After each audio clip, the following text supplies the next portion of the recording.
And we are live. So welcome everyone to Think Young's Hidden Inventors. How can the EU promote inventiveness in youth? This is a webinar organized in partnership with Ericsson, who is kindly supporting us since 3 years now in revealing which are the European hidden inventors of the past, of the present, and trying to motivate and have more inventors in the future. In a world filled with crucial challenges, research and innovation are key to building a more resilient and sustainable society. As the home of countless inventors, we really look back at hundreds of years ago when Europe was leading the inventor scene and still is. Europe must continue its strong heritage of inventiveness. European Commission President Ursula von der Leyen's ambitious agenda requires a policy approach that incentivize, present, and future inventors, allowing them to flourish and prosper. That's why we started this campaign 3 years ago, the Hidden Inventors campaign, together with Ericsson. And we, as part of this campaign, if you live in Brussels this week, you probably have seen several billboards around town. We have visited school. We've been talking to over 700 teenagers across Europe, explaining the importance of becoming an inventor. And today, we're very lucky and honored to have two special guests joining us in this conversation on how to safeguard Europe's future as a true beacon of innovation. Tsvetelina Penkova, member of the European Parliament. Thank you, Tsvetelina, for joining us. Hi. And Magnus Frodigh, Vice President and Head of Ericsson Research. Hi, Magnus. Yes, hello. Welcome. As I said, we at Think Young, together with Ericsson, we have done in the last 6 months a research exercise, and the research is published and live up on our website today. So you can find it if you go on thinkyoung.eu/hidden inventors. The title of the research, How Divergent Thinking Can Foster Inventiveness in Europe. There are a few key findings that I'm gonna show today here with you guys, just to create a bit of expectation, and then you can go online, click on this website, download the full report. So we'll start with this key findings, and then we open the conversation with Tsvetelina and Magnus. First finding, young Europeans are unable to gauge their creativity level. There is a low correlation between self-reported creativity score and actual creativity score obtained through the divergent thinking test. What does this mean? Is that the one who perform the best are really not good at saying or understanding that they perform the best. And this is something that probably has to do with self-confidence. And we have to make sure that young Europeans understand how important it is that creativity and divergent thinking is definitely one of the key skills required by present and future jobs. So we have to make sure that young Europeans have a bit of a better understanding and self-confidence in themselves. The second one, let me take a second to show it up. There is no difference between young European males and females regarding creativity. No difference whatsoever. We measure among different countries, different age group. The distribution of shape at no difference, with similar proportion also on the high scores in both groups. Why do we mention the high scores? Is because, as you know, creativity, there are some people who are extremely creative and, you know, the outliers, the one who really performs super well. And also in this one, both male and female perform exactly the same.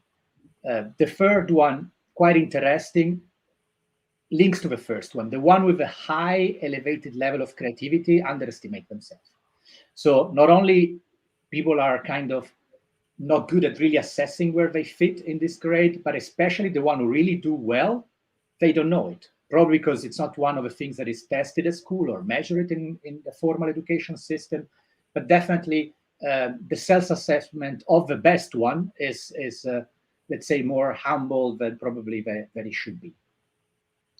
The fourth one, even though the bulk of respondents in each country perform very similarly, we do have some better performing countries, and we know this is something that sometimes interests people, and definitely Poland, Sweden, Germany, and Belgium are the ones scoring best, and then we have France and Italy, which are a bit behind.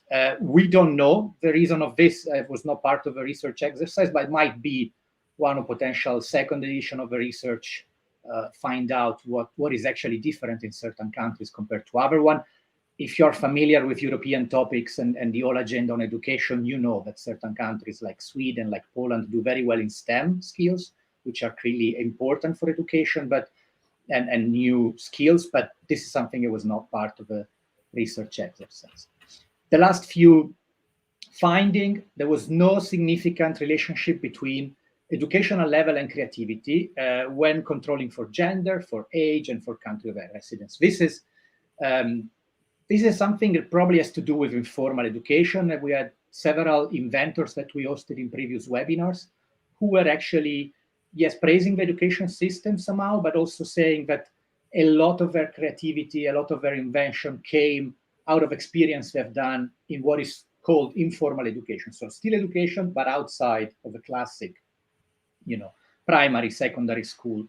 And this is probably something, again, that we need to check. These are all the main findings we had for the research. There is way more. It's a quite extensive paper, and I'm very thankful both for the Think Young and Ericsson team who managed to put this together. As I said before, the research full report is up on our website as of today, thinkyoung.eu/hidden inventors. But now we go to the interesting part of the conversation today, meaning the call, the chat with Tsvetelina and Magnus. And we start from an opening question for Tsvetelina on young people, because obviously as Think Young, this is what we look at. And as the European Commission also announced, it's European Year of Youth. So it's quite an important year for young people in Europe. And young people today will be key to finding innovative solutions to fundamental challenges such as climate change, which is one of the priorities of the European Commission. And empowering the next generation is vital to building a stronger future. So Tsvetelina, how can we foster the next generation of European inventors? Thanks, Andrea, for the question. I think I'll just start with reaffirming the fact that it's more or less underlined in your question, the fact that young people are the driving force of any technological or innovative creation in the world. And even if there were doubts on that, I think the COVID pandemic that just hit us in the last 18 months has a very strong example that without the quick response and the adaptiveness of some of the developments that we've seen on the technological side that were led by young people, we wouldn't have been able to perform our work, our education, or like any other interaction among us. So thinking about that and like listening to actually the findings you've just shared with us, there was one interesting point that you brought up. I think it was the third one, the fact that people with a very high elevated level of creativity underestimate themselves simply because it cannot be measured. This kind of brings me to the way of thinking of how the education system is more or less structured across the EU. And probably if we look into that in details, we're going to see why some of the countries you've mentioned have higher scoring performers compared to others. So my point here is that we should be focusing and trying to promote more interesting and practical education, where except of the theoretical part, you actually show to people how their value-added creativity or their ideas can be implemented in practice. This is typical usually for the Anglo-Saxon education system, where practice and theory are more or less 50-50% of share, which is not the case with the continental education system. Second point, which I would make here in terms of how to foster the development of young entrepreneurs, is to grant them, to give them, and to provide them opportunity to have early access to companies where they can first improve their skills and further develop them. This again goes hand in hand with the university education, for instance, because boosting universities to work together with companies to see what are the needs of the company so they can adapt some of their curriculum, for instance, would be quite helpful, because in that way you are literally immediately creating the professionals that the industry need by promoting some of those skills or some of the knowledge that is needed. So my general recommendation, I've spoken for a bit longer, is to have a more close and cohesive relationship between the education, especially at university level in Europe, and the business and the industry sector, especially on the tech and innovation side.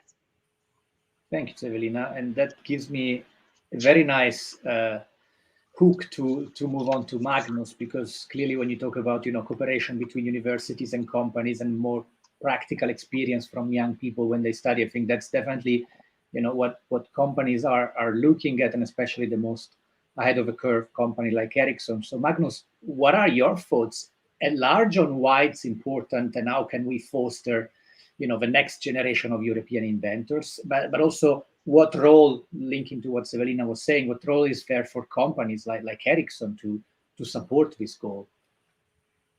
Yeah, let's start with the role of Ericsson there.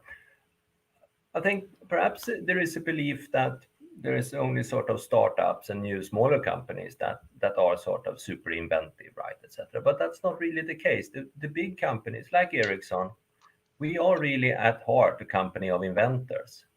Of course, it is here we really have the hidden inventors, because there's a lot of people that are solving new problems on a daily basis and are inventing solutions, right? And if you were to look at the Ericsson research department, I mean, we have been behind the 2G system, the 3G, the 4G, and now the 5G systems, right? And these are truly huge innovations in itself, right? But they are also, of course, an innovation platform. So the fact that we will have these systems deployed will then facilitate a lot of innovations on top. And here I agree with Tsvetelina here that it is really the combination of education and more practical work that really could stimulate. So of course the education is extremely important here, and including then education and skills in sort of these digital skills when it comes to AI, security, communication, etc., compute. All of that would of course be key. But it's also then the possibility to try and develop things and start to solve problems and inventing things. I think that is the ones that will really sort of inspire and get the new inventors to really get going. So it is really this combination, the education and the practical. And then I think a lot of people will discover that they actually are entrepreneurs and want to work with this. So I think that's one thing. And also from own experiences, then when we are working with these research topics, we are really trying to mix more experienced and the more newly graduate persons coming into the research department, and the mix of experience and new thinking and different perspectives, backgrounds, gender, everything of that gives a lot of value, I think. So there's a lot of things we can work with here, I think.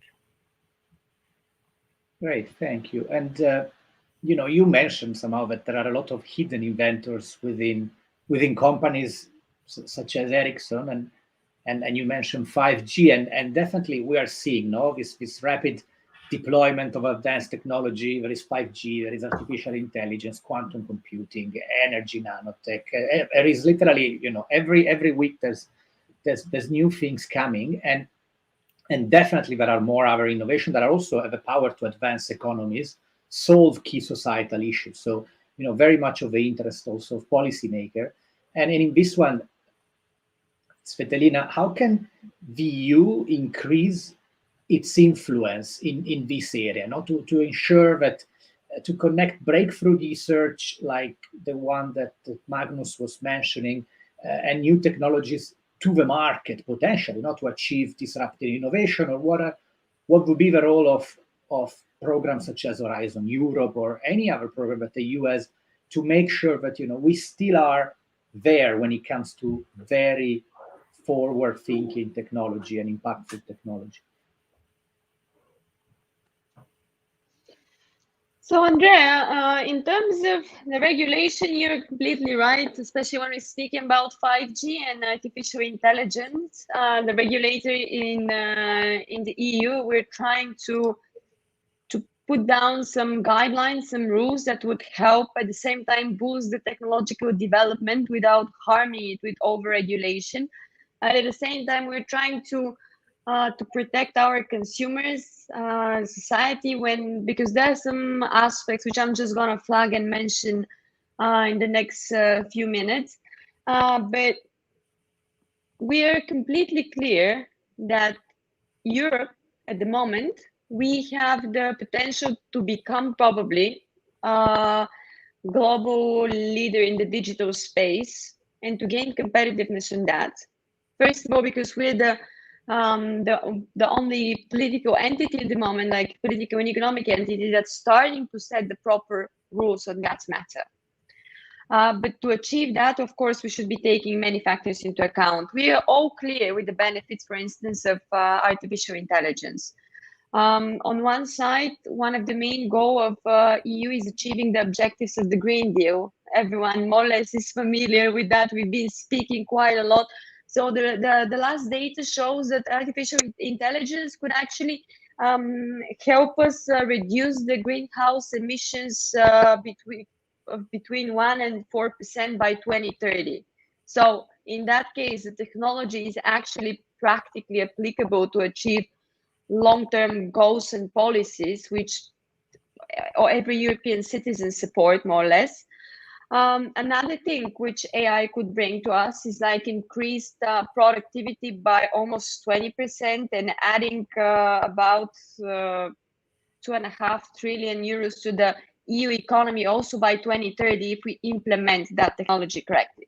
So having all that data, of course, we do acknowledge the importance to stimulate those programs, to stimulate the technological advancement, to stimulate young people understanding how they work, and to make sure that they are applied in businesses, especially in small and medium enterprises, which would be the driving force, and they've always been the driving force of the European economy. But we should also take into account when we're speaking about those technologies that there are a few aspects which we need to look at that might sometimes be criticized by certain companies. For instance, on AI, we're speaking about ethical, social, and economic aspect. I'm not going to go into details, but you understand even by the labels what concerns we might be taking into account. The social impact of implementing such technology out of a sudden is quite massive when we're speaking, for instance, at the employment level, which also is something that has been impacted quite a lot by the current crisis. So we need to be implementing those technologies as a pace that allows the society to adapt to it and allows our employees and workers to continuously learn how to use those technologies to support their job and to make it of a better quality rather than substituting them.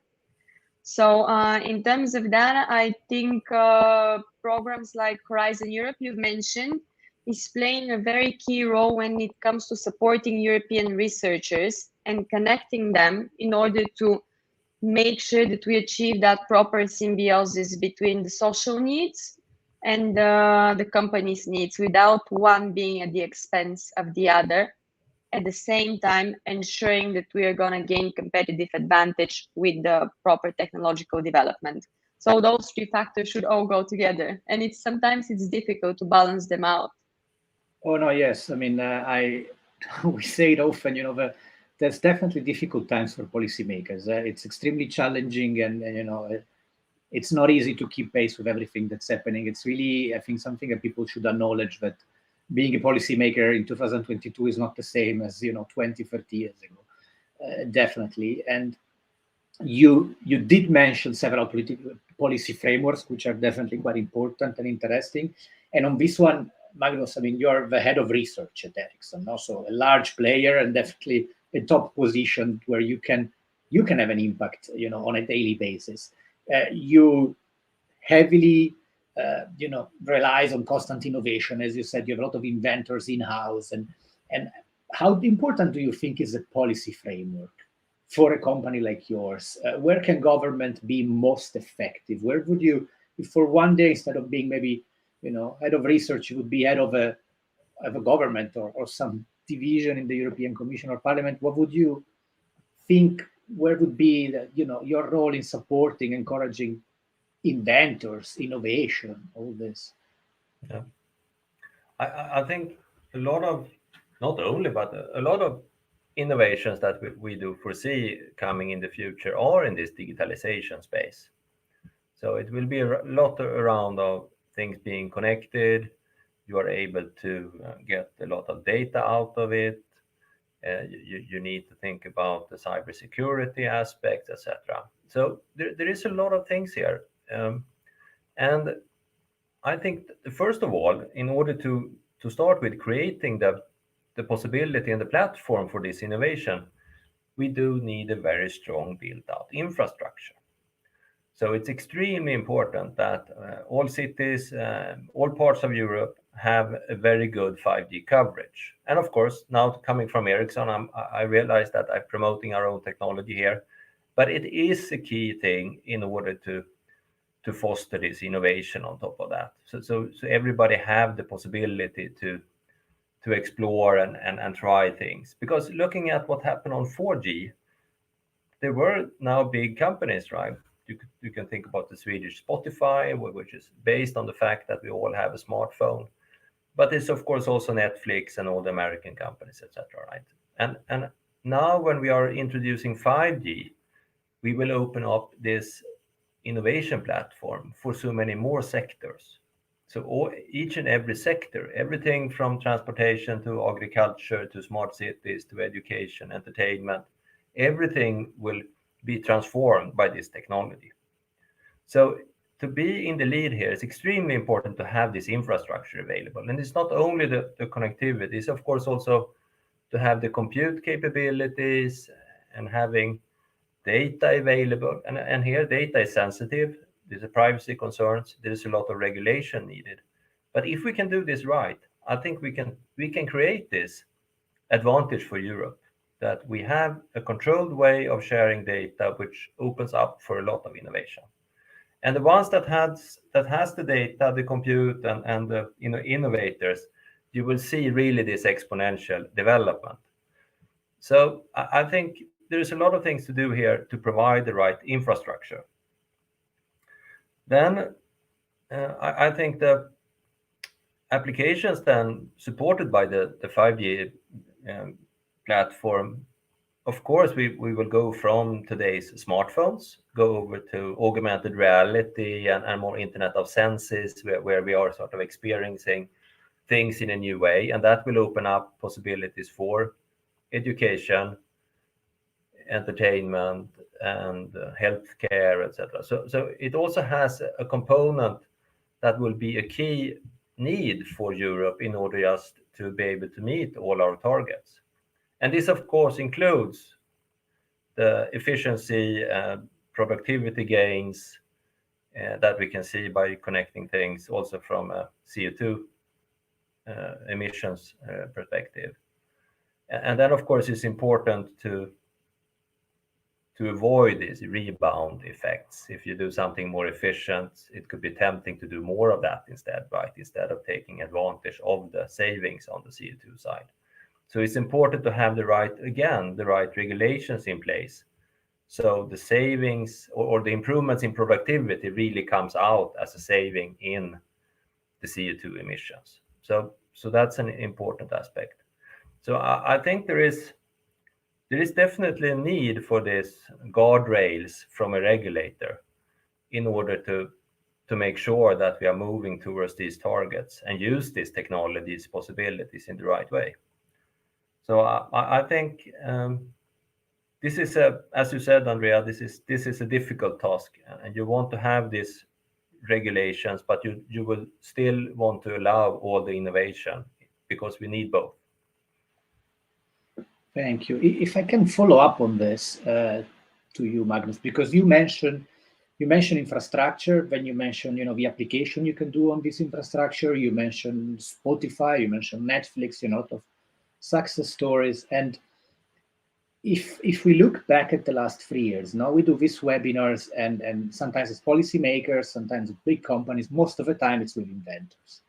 There is a constant refrain from inventors, when they talk about it's important for us that the whole patent, framework is correct, because whether I'm a small startup and I develop something, so I spend time on it, or I'm a big company and one of my inventors develops something, then once that framework is fair, then it's easier to share. You can share with other companies, and we know how important is this, conversation also between companies on fair terms, no? And then you have a virtuous circle of innovation, etc. However, IP is a topic that is often debated, not just in Brussels. I think any policymaker that looks at innovation at a certain point then falls onto IP.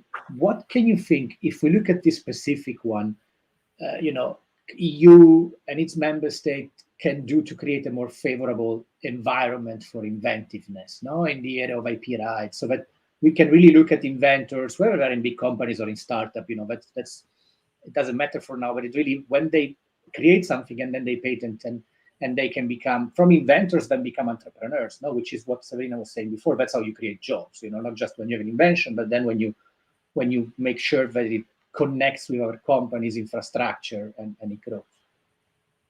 Yeah, I agree with all of that, and I think we have a good starting point. I think Europe have had a strong IPR protection for long, and we need to make sure that we are keeping that, of course, and continue to be strong.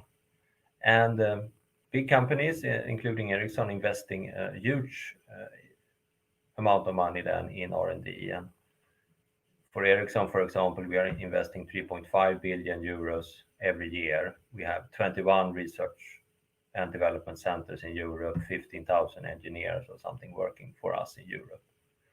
So and in order to be able to do that, and at the same time, we would like to collaborate with the ecosystem, then we need to know that we can share our findings without sort of other ones taking unfair advantage of this. So then we need to be able to protect them. So the possibility to protect something for us is also opening a door for a collaboration opportunity with others, because then we know what we have, we know what they have, and then we can invent new things on top of that, and then it moves on, right? And of course, for a smaller company, in order to be able to interact with others, it's the same thing. Then it's even more sensitive, I think, for them to be able to protect their original idea, so to say, and their technology that they have invested in. Then you can go to market in different ways. Of course, you can do as Ericsson, make products and services that we are then selling to customers. But you can also license technology, right? If you have it IPR protected, you could also license the technology to others that are then making the products and services out of that. And then you get a return on your investment anyhow, right? Just by the protection of your original work. So it is a key thing. And I think it really have positive, I think it's more positive to facilitate collaboration if you're able to get this basic protection. So we are working a lot with IPRs. It's a key thing in our industry, and it really facilitates all the standardization work and everything we do. I mean, you could take a smartphone now and you can use that all over the globe, right? And you can communicate with your services independent if the network is delivered by Ericsson or Nokia. You can use the compute from one of the hyperscalers, etc. So everything works together, right? And that's due to the fact that we have been able to agree on this common standards. And behind that, there is a lot of IPR in order to be able to do that. Thank you. That was extremely comprehensive. Tsvetelina, intellectual property is clearly a super powerful tool for the EU to thrive in a highly competitive environment. What can you do to ensure a strong IP framework, but also to raise awareness, when it comes to IP rights, especially to young people? It seems like that's, at least from our feeling when we look at these things, I definitely will have to make sure that there is a lot of advocacy done towards young generation to understand the importance of IP right. And what do you think we could do there? So, as representative of the regulator, I will start from the regulatory perspective, of course. Even though Magnus was quite explicit in terms of some of the measures we've already that are already in place to stimulate or to protect. So when we're speaking about the EU and when we speak about, for instance, trademarks or industrial designs, there are a lot of rules and directives that are in place and already transposed by all the member states legislations. However, there is one major issue when we speak about EU legislation on that side. And this is on a project and a file that has been planned in 2012, but it's still put on hold. And here we're speaking about the so-called unitary patent package. What it is actually a patent package that would guarantee that the patents and the intellectual property is protected on the whole territory of the EU. This project is still not finalized and that legislation is still not in place. And this creates a lot of burdens and difficulties for inventions and inventors in Europe. Because, for instance, if you have a very good idea or product, to protect it, you have to do it territory by territory in each one of the member states. So at this point, the competitiveness is very difficult to manage, because if you're a young entrepreneur who's created something amazing, for instance, let's say in France, and he's had patented his idea there, and for example, in the few neighboring countries, he's not protected anyhow, that someone wouldn't steal and wouldn't implement that idea in Italy, for instance.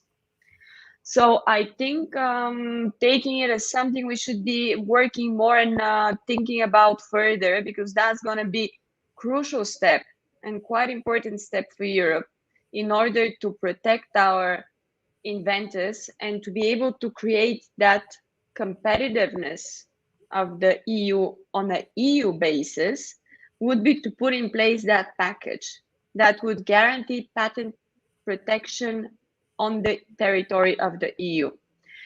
So I hope us and the Commission would start moving faster into that perspective, because I think this more or less answers your question to a certain extent in terms of how to motivate young people to be working in that direction. Because at least if you grant them that, you're opening them a massive market. Like, you're not speaking about one country, but you're actually offering them the advantage of the whole European Union market. And just a brief point on something which the EU has already done when we're speaking about young entrepreneurs. There are a lot of schemes that are helping to decrease, for instance, the administrative fees to put something in place or to put something in the market.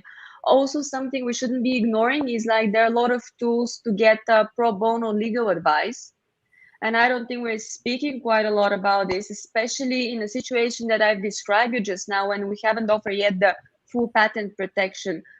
Having legal services available and knowing where to find them and actually using them is also crucial to support and to protect young entrepreneurs in that field.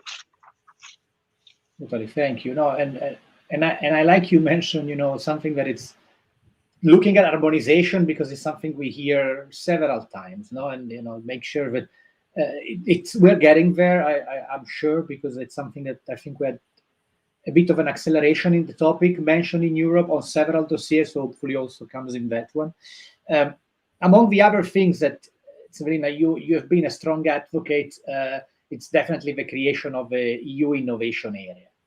And you mentioned this in several interventions. Do you think it could be better support the ambition of today inventors, as you mentioned several times, also entrepreneurs? What would be the key action somehow to look at the EU innovation area and make sure that it's actually happening and helping young innovators for the challenges of tomorrow? I think there would be three main aspects here. I'll be very brief because I think it's very clear what we should do. First of all, we've already mentioned connect talent and knowledge. So basically connect the education system and the needs of the companies working with those technologies. So first, connecting talent and knowledge. Second, creating that area properly in terms to grant a constant connection among the member states. And here we're speaking about proper connection between the SMEs and startups, for instance, because you would agree with me, like if we create that proper environment in one member state, whichever name we take, if you want Poland, because you said they're one of the outliers in terms of the good examples in the beginning, they would not be able to compete with anything that's coming from the US or China, for instance. It's just the scale is different. So first, connecting knowledge and talent. Second, proper connection between the member states in terms of SMEs, startups, and like the whole high-tech industry. And third is harmonize the finance mechanisms across Europe, especially for new startup, for small and medium enterprises, for even for single entrepreneurs who have like a great idea that they just need to finance or to get the proper relationship or connections to be able to put that in place. Because so far we have financing schemes just like on parts, certain industries or like certain countries, but we don't have a proper financing mechanism, which unfortunately I have to give the example again with the US in terms of how they support financially their entrepreneurs. And we should be working more on that in Europe. Absolutely. No, completely agree. And traveling a bit around, I think you're spot on with all the three of them. In your first one, you mentioned this link again, which I think it's something it took a lot of time for people to realize, but I think now, at least on Brussels level, it's there. This link from education and companies, learning and make sure the two talk to each other. It's something that really, if I look back 15 years ago, it was very few people mentioning and many against. And now, it's something where it's a wave, and it builds up and it's definitely there. And Magnus, if you look at of this conversation, there is the side of Ericsson, which clearly continues to bring, new opportunities for learning and accelerating innovation. And if you were to, some of the people looking at this webinar are clearly young people. And if you were to give them more details on what somehow the initiative that Ericsson is currently involved in that front, what would you say to make them more curious, interested, and definitely understand that whenever they're even in their teenage years or early 20s, still in their school, in their university, they definitely have themselves to also go and look what companies are doing and offering. Yeah, we have a little bit of different initiatives, and we are trying to walk the walk here. But the first thing I must mention is now in the pandemic, we really saw the importance of this infrastructure, right? Countries that had a well-established broadband connectivity, including then the mobile broadband connectivity, they were able then to continue the education and everything, despite that you were had to close down the schools. And it was extremely unfortunate then if you need to close the schools, and even worse, of course, if you then can't continue in the remote. So I think they really proved the importance of this technology, right? So that I think looking at in a larger picture, that is our major contribution here. But then, of course, we do programs now trying to do that worldwide. So we have this initiative Connect to Learn, where we are trying then to provide connectivity to schools. So where the school in itself don't have any connectivity, and providing connectivity to the school in order to facilitate education. So there we are doing programs together with UNICEF in order to provide that connectivity for schools. So that's one example. And then, of course, I think when a lot of this innovation will happen on top of this infrastructure. So again, I think to provide the possibility to have things connected and provide the capabilities of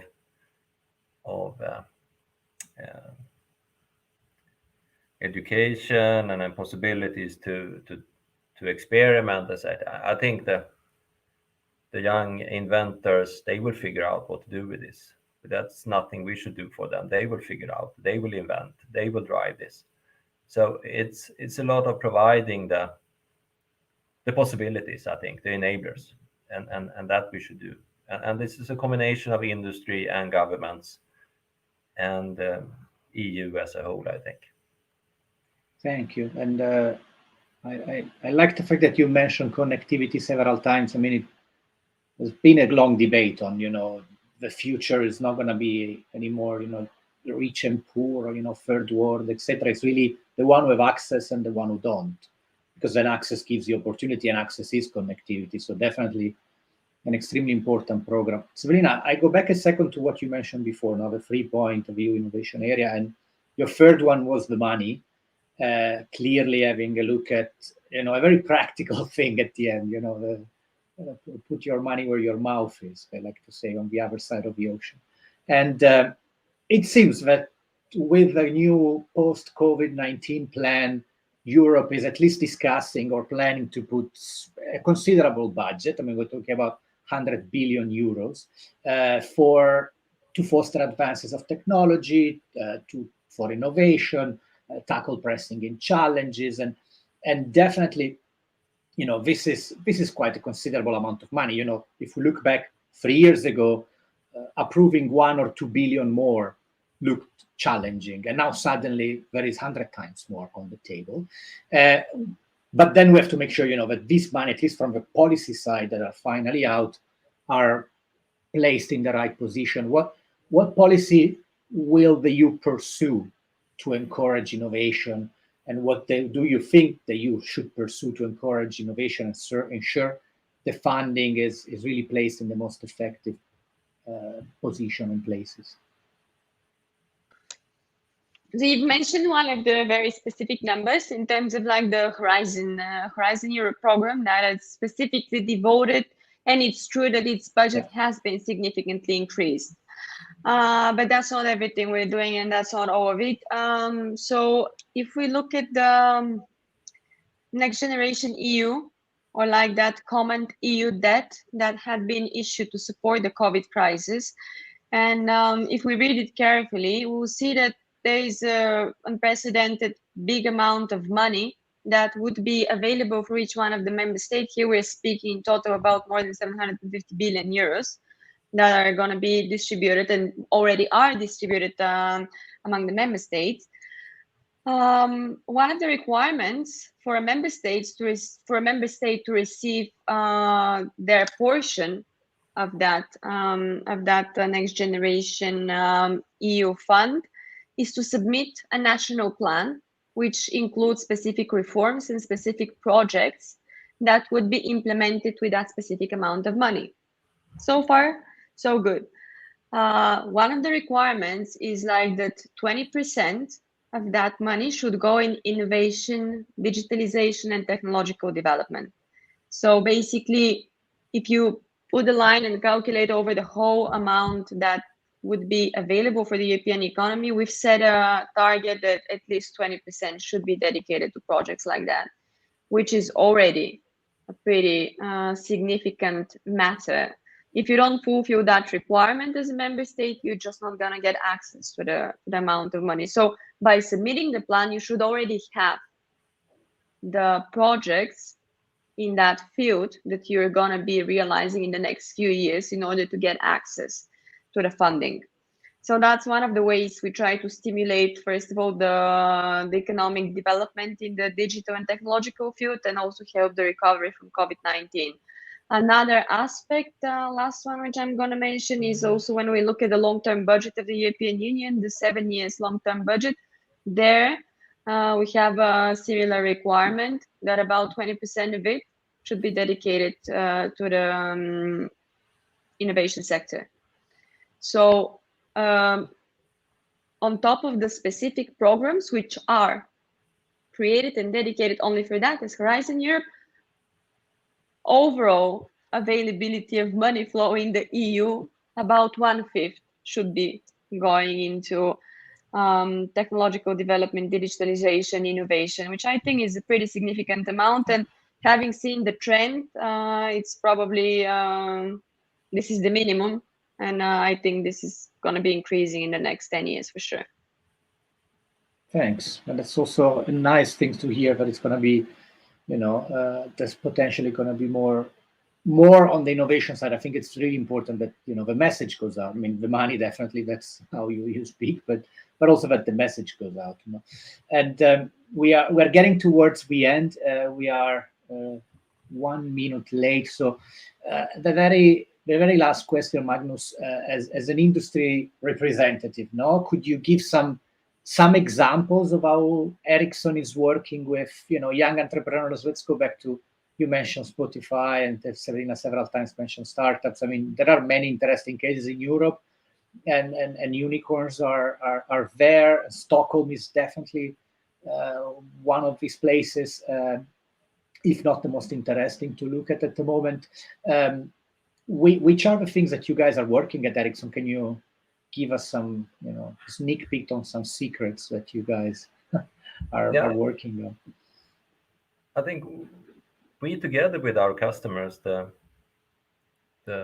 telecommunication operators offering the services, we are together, of course, very interesting to get new innovation on top of this platform, because that will generate traffic and it will generate sort of income for our customers, etc. So we are driving something we are calling the 5G startup program, where we are engaging with startups, and then they can do sort of a minimum valuable product service and try that with some operator.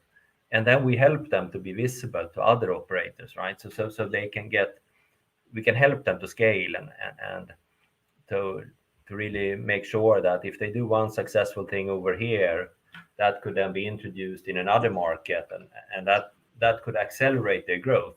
And we do this in our own interest, in our customers' interest, but that's of course what is needed in order to create the new international big companies that are able to scale fast and grow, and we would like to help with that. So that's one very, very specific thing we are doing in order to create this. Then of course we are working with universities and on the 6G programs, where we are looking into what will come after 5G, right? So we have already started research and innovation around that, and there we are of course all working with the top universities in Europe, and there is a lot of interesting things going on. And again, we are seeing these investments now in Europe. So there is a lot of fund to be applied for, both on an EU level, but also from each and every of the member states. So there is a lot of possibilities now, and we'll see a lot of interesting things start. So there's been a lot of opportunities in the universities to do research in this field. Thank you. And we are getting to the close of this, and definitely not the last one. As you know, we have done several webinars on the importance of inventors. So we're going to have more webinars coming in the near future. You can follow all this on the website hiddeninventors.eu, and obviously on all our social media where you're watching this interesting conversation. I personally would like to thank both speakers, because it's never easy to to get together and be so, straightforward and mention, plans and how you guys see things. And it was extremely interesting to watch and work with you and your team. And I know that's not going to be the last time. We're going to have more things doing together. So I see Tsvetelina smiling. That's definitely a good sign. We have many things in the pipeline for this 2022. And thank you everyone for watching. Thanks to the Think Young team who helped me to put this together and manage to build this. Thanks to obviously Ericsson for supporting us. And stay tuned. The research is up on the website, so you can go, and if you have no plans for this weekend, probably that's a nice read on how creativity is, the status and the level of creativity around young people in Europe. Thank you very much. Thank you.